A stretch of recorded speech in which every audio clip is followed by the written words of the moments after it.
Dia udah nggak wamen lagi, dia jadi ketua LPS sekarang. LPS kan gede, jangan dirangkap. Jadi akan diganti atau gimana? Untuk sementara saya pegang dua-duanya. Pajak sama bea cukai di bawah saya langsung. Tadi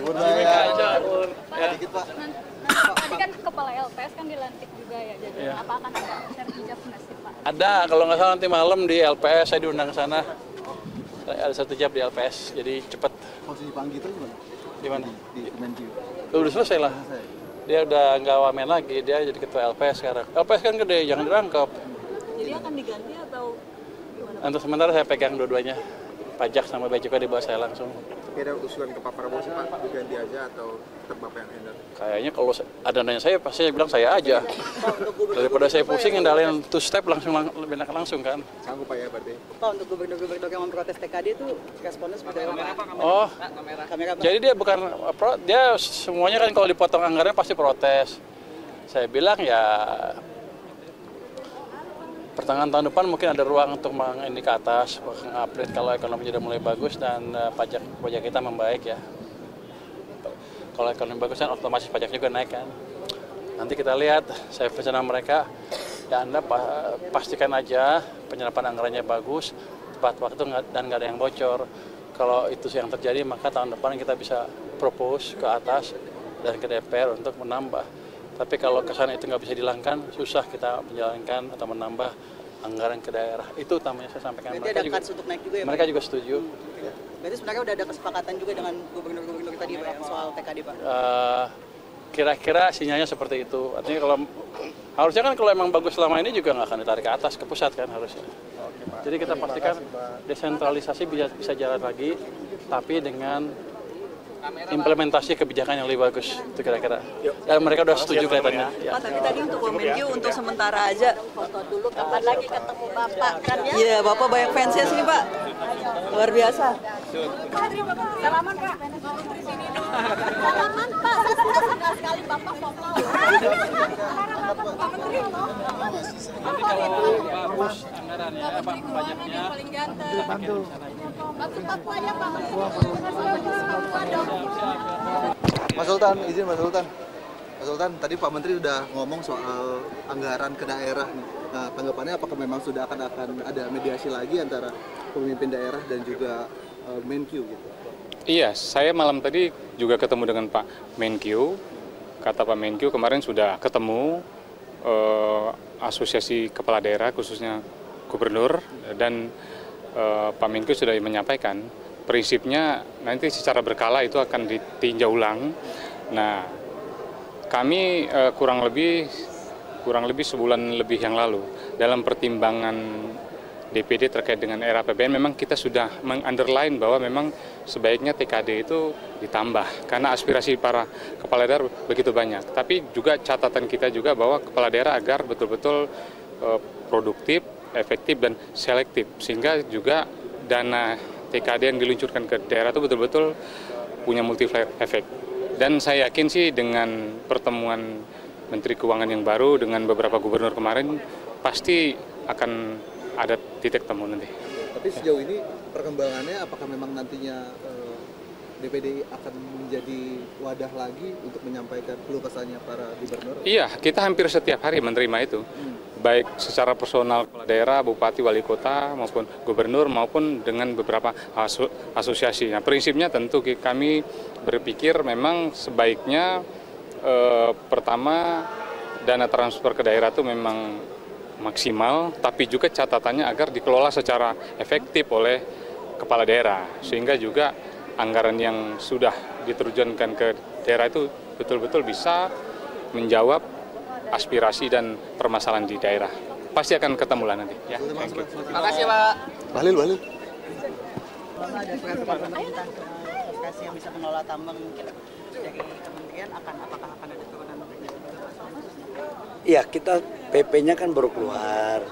Setelah PP-nya keluar, kita lagi nyusun permennya sekarang.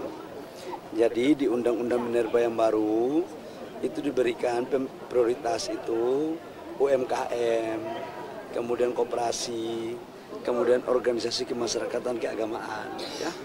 Permennya sekarang lagi disusun. Apakah nanti akan ada kriteria kriteria sejauh mana sih yang disebut dengan UMKM? Pasti ada kriterianya pasti. Kriterianya sekarang lagi dibahas dalam permen. Ya. Kalau objek yang jadi tambang itu juga akan diatur nggak Pak untuk mereka ini Pak? Iya pasti. Jadi volume luasannya terbatas, tidak seperti pada umumnya karena namanya pemberian prioritas dan disesuaikan dengan kemampuan dan koperasi itu koperasi yang di lokasi. Kemudian UMKM yang ada di daerah setempat, bukan UMKM Jakarta, bukan koperasi Jakarta. Jadi contoh, tambangnya ada di Kalimantan Utara, ya koperasi dan UMKM-nya itu yang ada di Kalimantan Utara, tidak bisa dari Jakarta, ya. Pak, itu Pak, peraturan targetnya menteri dan kapannya kapan? turunannya rampung tahun ini selesai Pak? Permen dan segala peraturan. Insya Allah selesai. Insya Allah selesai tahun ini. Insya Allah. Pak, kemarin kan sempat disebut soal limbah tanah jarang Pak oleh Pak Presiden, potensinya besar juga. Itu mungkin tindak lanjut dari Kementerian SDM akan seperti apa Pak? Ya, logam tanah jarang ini adalah salah satu produk pertambangan yang mempunyai nilai ekonomi tinggi. Arahan Bapak Presiden agar ini dikuasai oleh negara. Dan Kementerian SDM sudah memetakan untuk ini dikelola oleh negara lewat BUMN. Di mana aja Pak daerah-daerah yang potensi? Lagi diinventarisasi semuanya di Bangka Belitung, kemudian di Sulawesi, di Maluku juga ada ya. Fasilitas untuk pemisahan logam tanah jarangnya ada Pak, bukan itu sesuai Pak? Ya Pak, untuk pengolahannya Pak?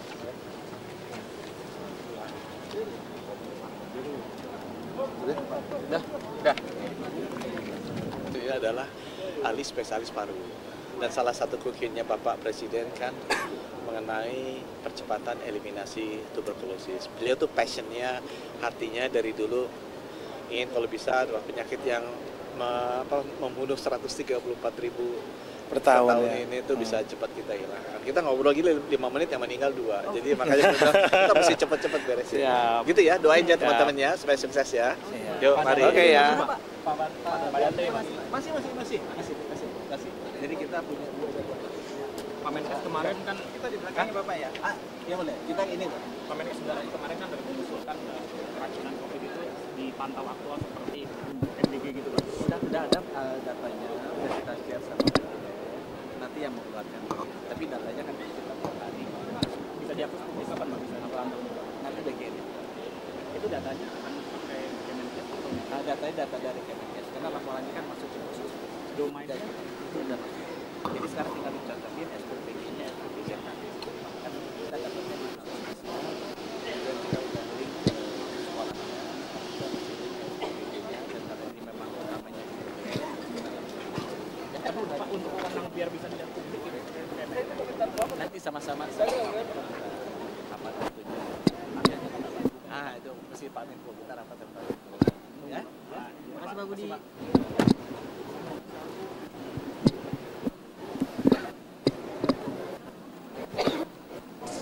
Dilantiknya Pak, tadi Pak Menkyu juga sudah bilang sudah serah terima begitu. Nah ini Bapak ada ungkapan Pak setelah ditunjuk langsung oleh Presiden? Ya, saya mengucapkan terima kasih ya kepada Bapak Presiden dan Pak Menteri Keuangan atas amanah dan tugas yang diberikan pada saya.